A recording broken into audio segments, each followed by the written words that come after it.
afternoon, Lump of News, Dr. Barry here on YouTube and of course now on Rumble, so please pop across to Rumble and please subscribe. We need to get the numbers up there. Anyhow, today I'm going to talk, and this may take 2 or 3 runs because it's quite long, to explain common law from the very beginning. And it's quite a long story, so it goes back to Alfred the Great. And I've got, for the first time, I got a couple of notes here. I could actually rattle this, but without those notes, I'm going to get the dates right. So, he was the most famous Anglo-Saxon. He actually united. Remember, the Vikings invaded England and they massacred churches and stole and robbed and made some money and went to a place which is now known as Greenland. And this is relating to global warming, isn't it? Because it didn't say Greenland very long. Now, I have to be careful what I say on that one. That may have to be edited for Rumble only. But anyhow, Alfred the Great was called great because he was good. He united the warring factions when the Vikings actually become more English than the English themselves, or Saxon, right? And the majority of them became Christians, and of course that caused a lot of disruption with the pagans. So they had a war, and in the end, it all came to a head, and King Alfred actually united the people of England at the time. So it goes back to then, and he actually implemented a lot of laws, and they all came from the 10 Commandments. And the 10 Commandments, very simple. And of course, very, very easy to break. But that's where common law comes from. It basically goes back to the 10 Commandments and your God-given rights. And from there on, it continued up until, till money became more important than law. Now, of course, England had Germanic laws, or German, if you like, laws that were there, and they were called barbaric laws. But Alfred combined all of them together, and this carried on up until the Battle of Hastings in 1066, when William the Conqueror came in, and he brought, as I've said many times before, he brought in people with Jewish backgrounds, which were great bookkeepers and bankers, and they actually kept great records. And they went on to produce the Doomsday Book, which was like a census, if you like, and probably one of the first censuses. They gathered all the information on property, if you had a bit of land, how many cows you had you a sheep, everything was pretty well done. And he was a very smart king too. Rather than having wars with all the different kingdoms in England, he invited them all to a big gathering, a party. And of course, when they accepted the invitation there without fighting, it became consent. And maybe that was the first case of consent on a national basis, but there you are. So after 1066, common law was really set up with records. And here's the case history. And how that would work then was, if you had a plot of land and your neighbour encroached on it with a building, and it went back then to it was a dispute in that neighbourhood, so they solved it. Now, let's go back a little bit further than before sheriffs. It went back in that century, was the 9th century, when Alfred the Great, just not long after he died, and probably during the time he set it up, people became elders of the county. And England is full of counties, and here in Australia we have a county court and we have no counties, so we might leave that to another day so we can work that one out, or perhaps we'll talk about it on Rumble. But anyway, the elders became earls, and that was an abbreviation of elders. So the elders of the county became earls, like good avo, good afternoon became good avo, and avo. So they abbreviated the world. So what we're going to do here in our common law courts international setup, we're going to have the volunteers, which we're almost ready to, well, we've gathered a good few people, really enthusiastic people who will be able to run their own courts, because I can tell you, I want out. I've done my bit, and I'm only interested in making YouTube channel stuff, and for Rumble as well, and entertainment, right? So, but I have no axe to grind. I have no vendettas against anything or any living man or woman. So I just want to help to get this off the ground, and we need your help to do so. Financial help would be great, because we need a vehicle on the road, a common law sheriff vehicle, where we can advertise and help people out. Before I forget, don't forget all the information, address for ID cards, information on the common law court bank account is at the end of this video. Yeah, I tend to wander off without a script. I wish I had a script. Anyway, these elders became in charge as well, and then they become reefs of the county, if you like, and then the sheriff became sheriff and sheriff. So the sheriffs enforced the law, and the courts were set up by the kings. So when William the Conqueror set up, he set up the king's courts all over the place, and that was all common law at the time, because there was no money at that stage to be made out of enforcing any kind of law. Anyway, so we went on from there to, and still, common law is contract law. It's also troughs. So if you commit an offence, it's called a trought, and it's covered by common law. So boundaries, real estate transactions, all of those things took place way back then. People paid money to buy land, sell land, and of course the kings took it and gave it to somebody else, but that's another story. So common law goes back to that date, and it carried on up until they set up the Inns of London, which were like courthouses where the people who were studying this statute law lived there. They were called the Inns of London, right? Or the Inns of the Court, right? So they lived there and practiced law, and it become back in 1887. The British came along and said, "Well, common law is too hard. We have to have a jury for someone stealing a donkey. So why not have statute law, where a judge, a magistrate can make a decision? Who needs a jury?" Well, that was carried on right up into now, and that's all they want. They just want judges to make decisions. They don't want juries. But no one man can judge another, because all men have prejudice. So they're breaking the law all over the place. We have to go back to the basics, and it starts way back in the 9th century. And of course 1066, 11th century, capitalized on it and kept the records. Now, common law responds to the people's needs. It takes into consideration men and women have crimes committed against them. It has to be solved. It only applies to men and women, and not to persons. Later on, when after that 1887 bill or act in England was passed, statute law took over. And initially it was run pretty fair, but as time progressed, fairness disappeared, and it became just another money factory. And lately, in our century, I would regard as the magistrates' courts, and in fact all of the statute system, is nothing more than a state bank. At the end of the day, they've got to balance their books.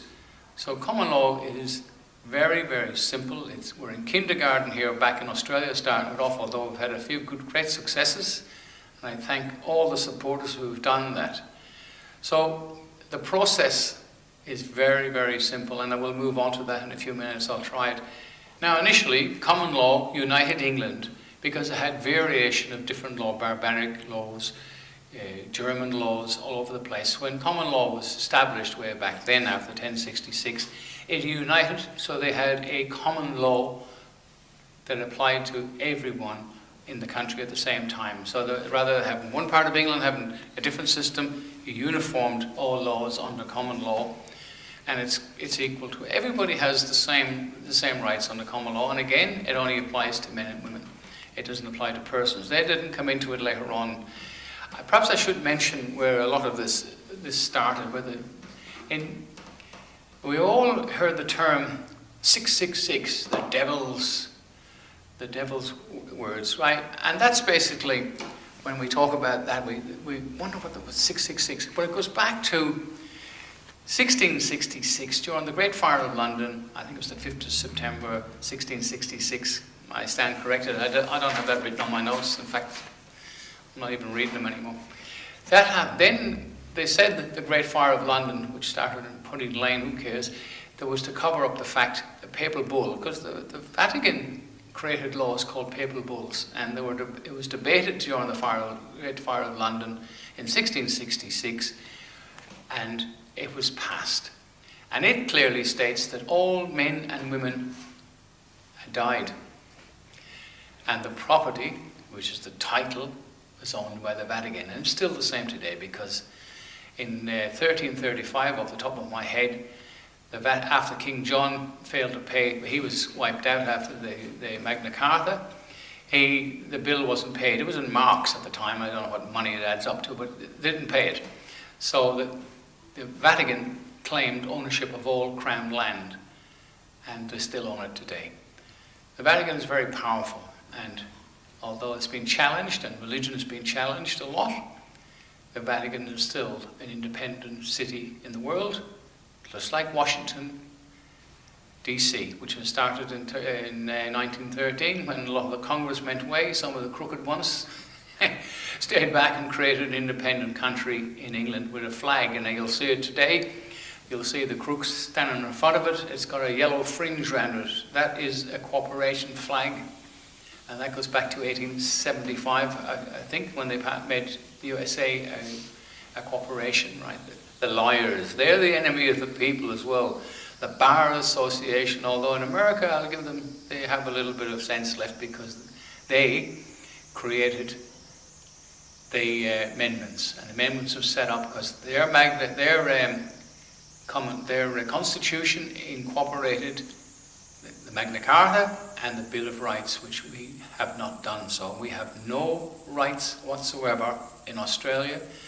Our Constitution never incorporated the Bill of Rights, and it started off with a pronoun, we the people. So really, it's not a very strong document, and at the time, they didn't understand that. But it's okay, it can still work, and we need it back. We need things as they were, but sadly, we're now a private company. I asked the Royal Commission recently in relation to their army investigation, and they told me we have in Victoria that we have a Governor General and we have a Queen in Australia, and I disagreed with them, but the argument just died on the disagreement because they're not going to admit it. So how can you have a Royal Commission when there's no Queen? So we're in such terrible turmoil with private companies, and Australia is not on its own. It happens all over the place. The EU, another independent body of one world government, and we have people where somebody said at a demonstration in London, where have all the men gone? Well, they've gone, because now it's down to the women, and the women are the ones standing up and being abused by more idiotic laws and regulations. But that's another story. So we'll just try and stick with common law. It's not easy, guys, and I'm out here on my own trying to make this video and get some sense across. Enforcement. Enforcement is something people ask. I'll just read this document here. Common law sheriffs have the power to convince citizens to join and assist in common law disputes. Now, the term posse comes from, remember, somebody robbed somebody, especially in America, you'll see, and they created a posse. Well, that's the sheriff, or the sheriff, whatever you want to call him, or the elder sets up a posse to collect or arrest or chase after and capture the offender against common law and against men and women. So the sheriff is elected by the people and sworn in before a jury of the people, and that's where the power comes from. Now, it's not a great excessive power, because everybody, even under the statute system, have the power of arrest. In Victoria, Section 458 of the Crimes Act, 1958, any man or any woman, doesn't say that, any person found you find committing an indictable offence, in fact any offence, you can actually arrest them, and it's called a citizen's arrest. Well, in Australia, we're not citizens because we're under a queen, which is removed unlawfully. So we've got a funny situation. So the queen's been removed. So there's your feeling simple, which was the only thing that kept you with a lien or with some authority over your property. It's called a feeling simple. It went with the queen. So now another private company called councils, who are a department of the state, claim ownership of your property, and that's a long battle to fight that, but you can do in common law. And common law only is because you, we, E, I, and me, whatever you want to call it, the people are the power. Remember, one time we voted these bloody idiots called politicians, these criminals, unconvicted criminals, who are well aware that the Queen has been removed, well aware that we're a private corporation, well aware that we are an unlawful republic, still go into politics. I don't care what party they come from, because there are no parties under the Constitution. And I suggest you have a look at Australia 1 with that Mr. Barossi, because as far as the law is concerned and common law is concerned, he's the only lawful party there. Well, he's not a party, the lawful group there is.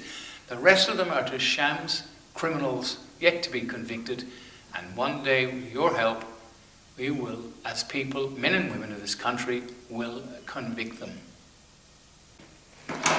Now, everybody wants to know, how do you enforce it? Well, first of all, you've got to have a court. If you have no court, you've got nothing to enforce. Now, there's a lot of shams going on, people making money out of teaching about common law. And if anybody is doing common law or common law groups, they're not common law. And if anybody charges you money to learn about common law, it's a scam. Don't get involved, it's free. Lots of people out there making a few dollars, collecting $30, $20 at the door to talk about laws in general. Statute laws, how your rights, your basic rights. That's okay.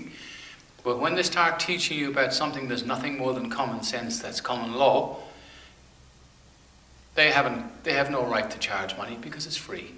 And if you really want to help somebody, you don't charge them.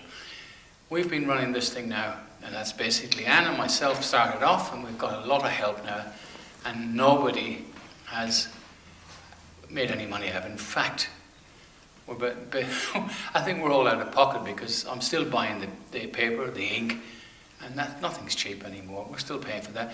We have a few decent people putting a few dollars in that's helped to pay for the badges, the flashes for the uniforms, and we can't afford to buy uniforms for people yet because it's all money, and the money is not worth much lately. So please subscribe to the Common Law Court. It's Westpac Bank. It'll be on the video. It'll at the end. Everything's at the end for the information.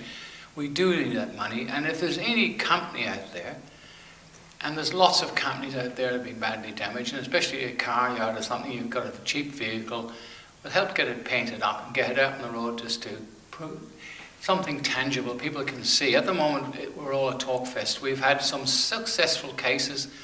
People have been sacking people unlawfully, 2 companies, a hospital and a company. They've been fined 1.3 and 1.5 million. Now, how do we enforce that? This is where everybody wants to know, so it's a step ahead.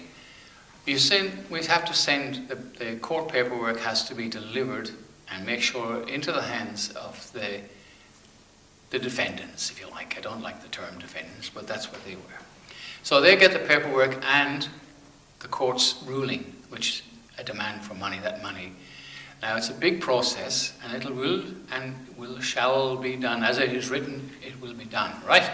So, we send the money out to the final demand and so on. It's a long process, 28 days in between each letter, and a little longer. We will then take that into the statute system, and the best way to do that is use a solicitor. Now, why do we say that coming from common law? Well, you need a Guernsey, as my dad used to say, God rest his soul. If you want to play a game, you've got to have the Guernsey to play it. Otherwise, you're not going to walk in there in a different uniform and expect to play the game. So the Guernsey is with the solicitor. The paperwork goes to him. He can enter into that playing field and submit the paperwork, and then it'll go to the normal court process to get the money. It's a long process, but it will work. Now, when at the moment, we're dealing with very simple civil cases. So if we have a case where we lay a charge on behalf of some man or some woman who's been injured by a crime, then it becomes an indictable offence, and the court case then or the jury may come up with an imprisonment. Now, how do we enforce that? Well, I know for a fact that the police will, when this paperwork is given to them, will help and take action, because they are bound by law, and failure to do so is perverting the course of justice. It's another criminal offence which could end up back in the common law court. Because remember, the people are the power, and there's a lot of decent police out there which would be quite willing to do it, and I actually know it for a fact. Now, the power is the people. Remember, we used to vote one time. Well, I've only done it a few times, but people vote. And Starling said, it's he who counts the votes that matters. Well, that still stands today, because the postal system, you know, it's criminal, mate. Everything should have been done by referendum. Well, there was about 46 referendums, 40 of them failed. The last referendum was in 1999, where they wanted to make local government, or the council's local government, and it failed. But they went ahead and privatised anything anyway. So, you know, they don't care anymore. But when you voted, the people's will was carried out by the politicians that were elected, and they carried out the will of the people, but they turned the tables, and now they just don't give a damn anymore. And that is your and my fault. Remember, when you point the finger at somebody, there's 3 fingers pointing back. So you point at somebody, 3 fingers are pointing back at you. So I'm to blame too, because it all happened on my watch, as they say. We allowed these criminal politicians, which are loyal to nothing. Remember, ignorance of the law is no excuse. So they're all well aware that we are an unlawful republic. We are a private corporation. The state government is a private corporation. The Labour Party destroyed this country with Whitlam and Hawke. Never regained consciousness again, because the other side were just as crooked and helped. In fact, Malcolm Fraser helped Hawke put the paperwork together. I met Bob Hawke a stack of times. I found him one of the nicest guys I've ever met, and may God rest his soul, but he did destroy this country. Malcolm Fraser helped him. I met Malcolm and his missus one time. Lovely people, but they're all gone. But they've left a legacy of destruction behind them. And only you and I can fix that now. Well, I'm getting very old now. I'm 76, so, you know, I want to duplicate, and I have done to a certain degree, a few people that will carry on without me, and that's great, because we have to, and we need to get some of the young people in which are gone completely down the tubes as far as reality is concerned, and we have to look at what's happening overseas. Some great men, great women are standing up for freedom, and what are we doing? Just whinging about the price of petrol. Now, that's our fault too, because the criminal politicians, they pretend governments, which are corporations, want you to have an electric car. Now, we went down the country, which 200 or 300 kilometres recently, and on the way back we had to fill up with petrol, and we just thought, how in the heck would you do that if you were in an electric car? Because we would have got down to the country place we went, we never would have got back. And, you know, what do you carry a charger in the back and get a couple of gallons of petrol to charge up the car? I mean, that's not knocking the system, that's reality. And we're allowing these criminals to do this to us, and we're still doing nothing. Okay, what can you do? Well, if we stocked up on a little bit of petrol, didn't buy it for a week, walked to work, hitched the lift to work, go on the buses, which they want you to do, in the trains, don't buy petrol for a week or 2 weeks, that would upset the system. I'll get into trouble for saying that now. I only can say this on Rumble, so if it's not on YouTube, that's the reason I've eliminated it. But anyhow, you've got to make a stand. So how do you make a stand? First of all, you've got to stop identifying and using the term person. Person is a deceased estate at law. It's the dead. That's what they talk to when you go to court. They talk to the dead. And it doesn't make sense, because they cannot talk to a living man or woman, so they do not want you to go to court and expect to get treated as a living man or woman, because that really is not going to work, and they will do everything they can in their private corporation to make sure you are a deceased estate at law. Now, I keep repeating myself on this. Now, Bill Turner was here a couple of years ago. He'd done a tour of Australia, and he introduced people to IDs. Now, if you're stopped or asked by any member of the police force, a police officer especially, not a policeman or policewoman, but a police officer will ask you for identification, and you produce your driving license, you produce your birth certificate, a passport, anything. What are you saying? You're saying, yes, I am a person. Now, an ID, which I can make for you, it's plastic. It's pretty strong plastic too. And it's got all the basics you need. A photograph, information's at the back, your given names. So let's say your name is John Michael Doe, so your name is John Michael, in brackets, Doe, and anything in brackets on paper is not part of the document. So you're saying you're a diplomat for the deceased estate, and you will communicate in diplomacy. So as that sending state, you're a diplomat, you're the principal or the beneficiary for the deceased estate. So when you stop, you say, now time, I am a man or I'm a woman. You don't have to say living, because you pinch yourself, you know, if you get a ticket that'll hurt, and then you know you're alive. But you just say, now time, I am a man or I am a woman. And some of the police understand that now, and they may even let you go, because you're right, by continuing, they're breaking the law. And the fact that you can't be a constable in a private company. I'm sorry, guys. And I've already explained this to a few, and they actually agree, but they said, look, I've got 4 or 5 years left to go and I'm gone. That's sad, because it's a job that they should stay in for life, because every policeman and every policewoman wants to help people. And you can help people by prosecuting people, because people break the law, and that's fair enough. You find somebody committing an offence, in common law you can arrest, it's called common law arrest, like common law assault. They made a book out of it called the Justice Act, right? All acts, and they just changed it from man or woman to made persons. So if you can show me any document where it says a man or woman found committing, it doesn't exist. They're only persons. So get yourself out of that personal situation, just to be free, and a proof of your freedom. I'm not a person, and it's a terrible word. It's in cartoons. It's everywhere.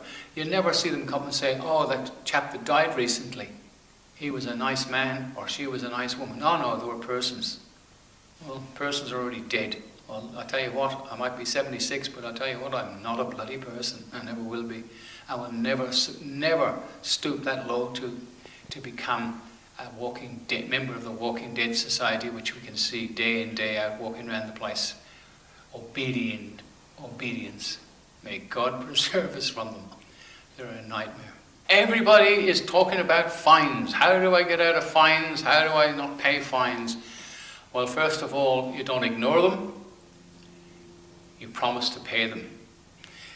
On our website, which I hope I don't forget to put up, clciaustralia.com, there's documents where you can download where you promise to pay, and you ask certain questions to the principal or the CEO of that corporation. And the questions which you can read for yourself, they can answer, and if they don't answer them within a period of 28 days, an accord of satisfaction has been reached in law, in the statute law system, right? Now, what's happening, they're sending this paperwork's going in there, and it's going to people who just work in the place, and they're just looking and say, because after all, they just work there, they don't know the law, they're going, oh, hasn't paid it, send it back, the next one. But the principal, the CEO of Fines Victoria, which is an acting one at present, may change, it's changed for the last time we prosecuted in that area, they're responsible for their agents. So there's another document you can send. When that document comes back to you, it's principal, agent, send that back to them. Then an accord of satisfaction has been reached because you failed to comply, or your agents failed to notify you. He's the principal, he's responsible, and an accord of satisfaction has been reached. So that we keep that should they try to get you into a courthouse, because even the system which exists today will have to stand by the fact that you did communicate, you did object to the fines, and you rebutted them by these letters, and you have the evidence and the date and the time. Register the first one that goes in, and the next one just go by a normal post, and the physical address is very important, especially on the first one. I would do the same for the second one. But That is it. We, here in the Common Law Court International, we intend to notify Fines Victoria again, I just didn't get around to doing it, that he is responsible for his agents' failure to act on these letters. Now let's face it, there's only going to be a small percentage of people who's going to actually do this, so there's a big 90-something% people that won't do this and they'll just pay the fines, and so they're not going to lose much. But when they are notified, they are bound by law to do it. And we will, without hesitation, issue a summons to the principal at the time, wherever he is, the CEO, in his private capacity as a man with an indictable offence, demanding money with menace, and fraud, and covering up fraud, which is misprision of fraud. They're serious indictable offences. And we will go after them in the common law court with your help, and it is your court, and let's do it. And let's not dream it. And it's going to happen. We'll have another couple of big court cases coming up in April from indictments. Now the RSL, I won't mention what town, have been indicted by the grand jury at the last week, and the head of the Salvation Army op-shop mob, which wouldn't let people in there without producing certain information. They broke the law. They're no different than when the Nazis were around shooting people.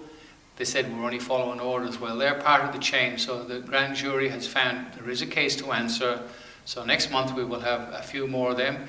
There's a few more indictments against Channel 9, Channel 7, and the ABC CEOs in their private capacity. We hope to get them done next month. So we have a massive big venue and hold up to 500 people. We need to get those indictments turned into convictions, or wherever the jury decide to do them, guilty or not guilty, but they have been indicted, and it's with your help we will do it. Anyway, this is London News. I'm going to have to sign off now because there's only so much I can waffle about. I will, with a bit of help from somebody, do some live stuff perhaps in the future, or interviews in the street. I just need help, and if we can get some actors, we'll do some stuff that we can produce in a proper courthouse. How to, if you're foolish enough to go to court, or you're taken there by the police, which is you have no saying, and there's not much point arguing. If you get arrested, you're arrested. So don't put up a struggle. Just comply. You're not going to win. We will then fight these unlawful laws in the court. What we I need to do, and we need to do some practice stuff on that, and I will do it. I need some help. Actors, people who want to play the part. Anyway, London News here on YouTube and on London. Signing off. Thanks for watching, every guys. If you're on YouTube now, pop over to Rumble and please subscribe, because we're new on there, and we do appreciate it. All the information at the back. Have a look. Information. Please donate a few dollars, and if you've got a vehicle you want to donate that's suitable to be repainted and put on the road as a sheriff's car, so that we can get the message out there and help people. We have a number of people now who are deputy sheriffs who are willing to take your statements and proceed. Bye for now, guys. Thanks.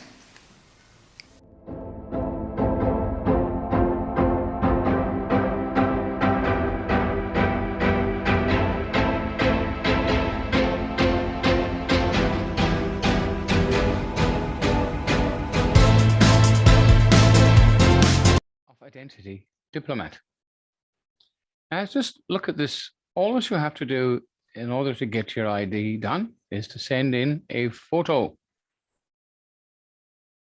Given names, obviously very important. If you only got one, that's okay. If you have a family crest, as the family name goes in there in brackets, which means it's actually on the document, but it's not part of the document because that's the deceased stated law. If you have an emblem, send it in, and I put it up here, one place or the other, right? Make room for it. Live birth event. All that means live birth event. The date of birth, DOB, so the lay man or woman understands what DOLEB means. It's just date of birth, right? Address, Australia. Now the barcode. You don't send me a barcode. I send you an envelope registered. Those envelopes cost about $5.50. It's got a barcode on it. It comes by a registered post, and it's pretty slow. Whether that's going to improve or not, I don't know. But at the moment, it's slow. So it's basically a simple card. I'll explain some of what these things mean later on. You can look it up yourself, but I know most people is too much trouble. The flag, the Australian flag, not the blue one. I love it, but that's our real flag. On the back of the card, it just makes a statement. And we're talking about Michael John Doe. So that's where I stand under common law. It just tells you you've got nothing to do with statute laws. Just read it yourself when you get it, or slow the video down and stop it so you can read it. It's God's law. And then the given names, your name is just John, it's John, or John Michael, Seamus, whoever the case may be, that goes in there. It's pretty simple process. And I'll just move down a little bit down the line. Now, this is very important. This is basic information required for your ID, as I just said. A crest is not necessary. Okay, I will supply the barcode that comes off the envelope, and you keep that forever. Keep the envelope when it comes to you. Have the ID in it. Keep it somewhere safe, because you may need to prove one day that it actually did go through the post, because, just keep it anyway. Now, I will send you a copy for approval. Then you can send the donation if you're happy with it. Right. Now, I'm not running a business. I'm an old codger trying to make a lot of people happy, and I'm doing that so far, I think. Well, if I'm not, well, I have to work harder. Please mark it as a donation, because I end up paying tax and I can't afford that.